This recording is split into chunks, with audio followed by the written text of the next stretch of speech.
ओम नमो नारायण। हिमालय कह रहा है। रचनाकार महायोगी पायलट बाबा जी। मीनाक्षी के चक्कर में वह मेनका थी, विश्वामित्र की मेनका, अगस्त्य मुनि की उर्वशी, मनु की श्रद्धा और पराशर की खटिक बालिका। मैं इसे मेनका नहीं मीनाक्षी कहूँगा। यह मेरे लिए श्रद्धा थी, उर्वशी थी, मेनका थी। भागवत यज्ञ प्रारंभ करने के 2 दिन पूर्व जब प्रातः मैं स्नान करके लौट रहा था, तब छम छम की आवाज़ ने मुझे आकर्षित कर लिया। मैंने मुड़कर देखा, आश्चर्य से बोल पड़ा, माँ, और दौड़कर पैरों पर गिर पड़ा। उसने मुझे उठाकर खड़ा कर लिया। वह आभूषणों से विभूषित थी, अंग अंग में अद्वितीय रत्न पहने हुए थी, पैरों में घुंघरू थी, नृत्य मुद्रा में खड़ी मुस्कुरा रही थी। यह काली चोर की वही खोड़स बालिका थी।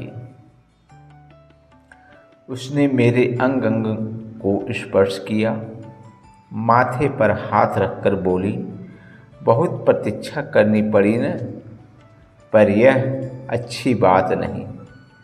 तुम्हें मुझसे लगाव क्यों होता जा रहा है? लगाव किसी भी वस्तु से, देवी देवता, मोक्ष या मुक्ति से अच्छा नहीं। तुम्हें स्वच्छंद बढ़ते रहना है। मैं इसलिए देर से आई।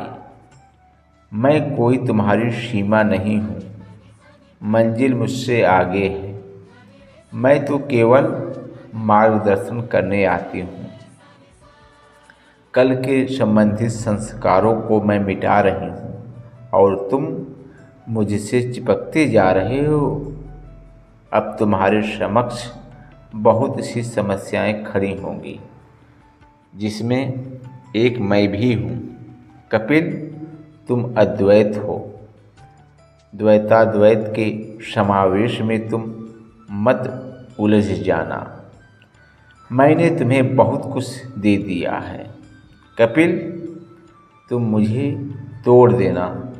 नारी यदि ममता है तो वह श्रद्धा भी है, उर्वशी भी है और विश्वामित्र की मेनका भी है। यदि उसमें स्नेह है तो प्रणय की प्रेम पिपासा भी है। तुम मुझे देखो, मेरे मुखमंडल को, मेरे शरीर को, मेरे केश वस्त्र और भाव को। मैं कैसी लग रही हूँ? मैं उसे देखता हूँ। वह एक सांसारिक बालिका के रूप में खड़ी थी, सलवार पाजामा में, बॉब कट मोहिनी रूप, आँखों में प्रेम पिपासा। वह मुस्कुरा रही थी। सुबह की लालिमा लिए सूर्य का प्रकाश उस पर पड़ रहा था।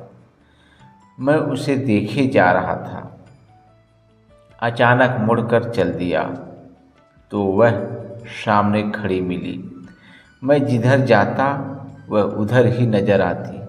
मैं थक कर बैठ गया।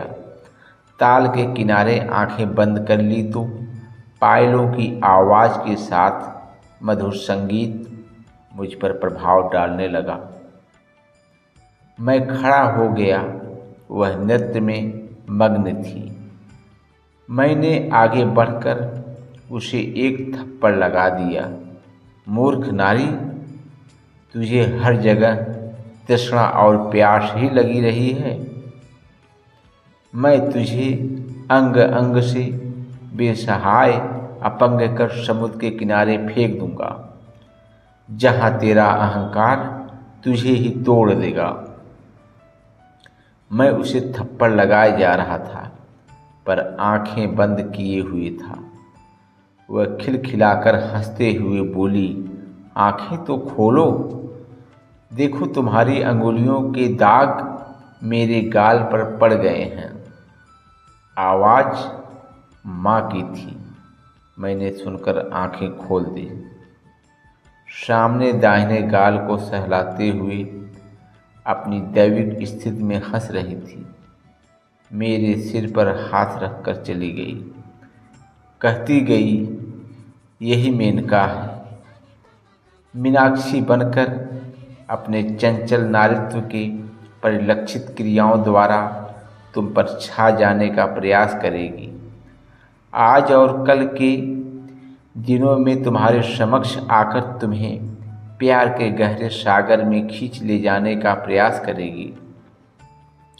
किसी न किसी रूप में हर जगह तुम्हारे मार्ग में अवरोध करती मिलेगी। यज्ञ के दिनों में प्रायः उपस्थित रहेगी। इसकी हर क्रिया में एक मौन आमंत्रण होगा, प्रेम का, प्रणय का, पतन का। कपिल, तुम्हें दूर, बहुत दूर जाना है, सीमा के उस पार जहाँ न जन्म है और न मृत्यु। एतएव तुम चलते जाना, रुकना मत। तूने थप्पड़ मारकर अपनी विजय का संकेत दे दिया। फिर भी नारी नारी है। नारी माया का स्वरूप है, जिसे महान शक्तियों का आशीर्वाद और सहयोग मिलता है। वह महालक्ष्मी विष्णु की प्रतीक बनी हुई है। महासरस्वती ब्रह्मा की सृष्टि है और मैं शिव की तपस्या हूँ। तूने राम को सीता के पीछे भटकते देखा है, कृष्ण को रास में लीन रहते पाया है। नारी हर जगह है। नारी के बिना सारा ब्रह्मांड वीरान है। तुझे इस माया के मायावी जाल को काटकर बाहर निकल जाना है। मीनाक्षी एक पिपासा है, अतृप्त आत्मा है जो कभी तृप्त नहीं होती। पराशर भी भटक गए, अगस्त्य भी खो गए और विश्वामित्र तो ऐसे डूबे कि उनका सारा अतीत ही मेनका में खो गया। मीनाक्षी मेनका है और मेनका ही मीनाक्षी है। द्वैत तो अद्वैत पर आश्रित है, परंतु अद्वैत किसी पर आश्रित नहीं है। वह चली गई थी, पर मैं खड़े खड़े उसके विचारों में खो गया था। तभी हरेंद्र सिंह ने आकर मेरे विचारों को भंग किया। आज तो महाराज काफ़ी देर से स्नान कर रहे हैं। मैंने घाट की दूसरी दिशा में देखा। चंपा और प्रेमा भी स्नान कर रही थी। चंपा हंस रही थी। मैं समझ गया कि चंपा ने माँ का दर्शन कर लिया है। उसमें विलक्षण शक्ति छिपी है, अध्यात्म की शक्ति। मैं लौटकर कुटिया में आ गया। हरेंद्र सिंह सतवाल स्नान करने लगे। उन्हें कुटिया में आने को कहा। कल से यज्ञ प्रारंभ था, उस पर विचार विमर्श करना था। कुछ देर तक बीरू बाबा और कीर्तन वाले बाबा से बात करता रहा, फिर चल दिया। मैंने अटकोरे की घोर में कुटियों की झाड़ी में एक गुफा बना रखी थी, जहाँ प्रतिदिन 2-3 घंटे बैठा करता था। यहाँ से कंकोटक के महात्माओं का दर्शन हो जाता था और भीमताल का दृश्य बड़ा ही मनोरम दिखाई पड़ता था। नीचे में निसोला गांव है, जहाँ लाल सिंह बिष्ट का घर है। नंदन सिंह हीरा सिंह का भी घर है। राजन भी यहीं रहता है। मैं उसी गुफा में जाकर बैठ गया। ध्यानस्थ होने का बहुत प्रयास किया, पर रह रहकर वही चेहरा मेरे सामने आ जाता था। मेरे मन मस्तिष्क पर वह चेहरा प्रभाव करता जा रहा था। मैंने बहुत कोशिश की, बेचैनी बढ़ती गई। तब मैं गुफा से बाहर आकर बैठ गया। आज करकोटक के चबूतरों पर दोनों महात्मा नजर नहीं आए। वहाँ भी वही चेहरा घूमता नजर आया। यह क्या हो रहा है मेरे साथ? मैं झटके से भीमताल के झील की तरफ देखने लगा। मैं देखते ही रह गया। मीलों दूर कुटिया की झाड़ी से निकलकर वही आकृति जाती हुई दिखाई पड़ रही थी। वह काफ़ी दूर थी, पर मैं उसे साफ देख रहा था। उसने मुड़कर देखा। मैं पसीने पसीने हो गया। खड़ा होकर इधर उधर टहलने लगा। उसने भी मुझे देख लिया। वह मुड़कर आगे चल दी। मैं टहलता ही रहा। फिर रुककर गुलाब के फूलों को देखने लगा। फिर उन्हें तोड़कर सुगंध लेने की भावना जागी। मैं तुरंत वहाँ से हट गया। अब वह दिखाई नहीं पड़ रही थी। पुनः मैं गुलाब के प्रति आकर्षित हुआ। एक अधखिले फूल को पकड़कर देखता रहा। मेरे पकड़ने से डाली झुक गई, जैसे समर्पण कर रही हो। मैं अप्रत्यक्ष रूप में न चाह कर भी फूल की खुशबू से प्रभावित था। तभी मधुर आवाज़ ने अचंभित कर दिया।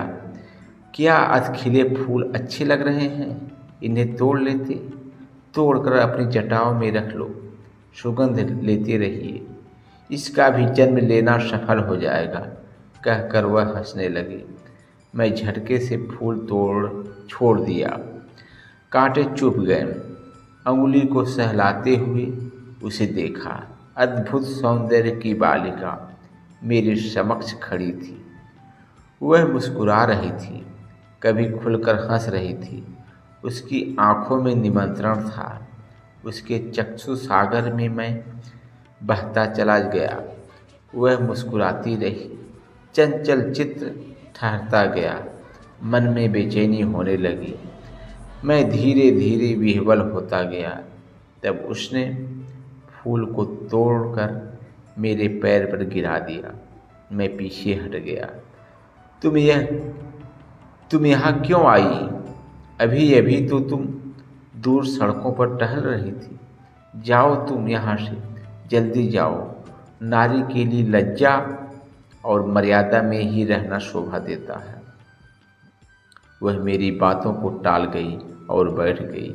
आप तो योगी हैं, वस्त्र धारण नहीं करते, भस्म लगाकर कोपीन में घूमते रहते हैं। स्त्री और पुरुष सभी आपके पास आते हैं। योगियों के लिए तो आत्मा में भेद नहीं है। न वह पुल्लिंग है न स्त्रीलिंग। आत्मा तो आत्मा है जो समदर्शी है। फिर आप मुझसे क्यों डर रहे हैं? मैं कन्या हूँ, युवती हूँ, इसलिए। योगी जी, आप मुझे नारी के रूप में क्यों देखते हैं? आप मुझ में निहित आत्मा को देखिए। क्या अंतर है आप में और मुझ में? आत्मा ही आत्मा में सामंजस्य स्थापित कर सकती है। आप इतने श्रेष्ठ योगी होकर मुझसे डर रहे हैं? आइए बैठिए। समाज से आपको भय है। मैं समाज को नहीं जानती। वह मुझे आत्मीय तत्वों का बोध करा रही थी मृद भाषा में, पर मैं अंतर्द्वंद की स्थिति में लड़ रहा था। प्रकाश और अंधेरा। प्रकाश है तो अंधेरा है, अंधेरा है तो प्रकाश। और प्रकाश की कल्पना ही न की जाए तो अंधेरा ही अंधेरा दिखाई पड़ेगा। क्या सोच रहे हैं? उसने मुझे टोका। सुना है आप कष्टों का निवारण करते हैं। मैं भी आपके पास आई हूँ। आप मेरा हाथ देख दीजिए। उसने अपना हाथ मेरे समक्ष फैला दिया। मैंने उसके चेहरे की ओर देखकर बोला, देखो मीनाक्षी, तुम मुझे परेशान मत करो। वह झटके से नाम सुनकर खड़ी हो गई। तो आप मुझे जानते हैं? मैं मीनाक्षी हूँ। यह आपने हाथ को देख बताया। यहाँ मेरा नाम तो अंकित नहीं है। तो योगी राज जी, यह भी बता दीजिए कि मैं कहाँ जाऊँ? वह जाने के लिए तैयार नहीं थी। मैं ही वहाँ से उठकर चल दिया। वह उसी जगह बैठकर फूल को तोड़ तोड़ कर नोचती रही। मैं निसोला होकर आया। लाल सिंह सपत्नीक आलू की खेती कर रहे थे। उन्होंने मुझे रोक लिया। कुछ देर तक वहाँ बैठा रहा, फिर दही खाकर चल दिया। शेष अगले भाग में।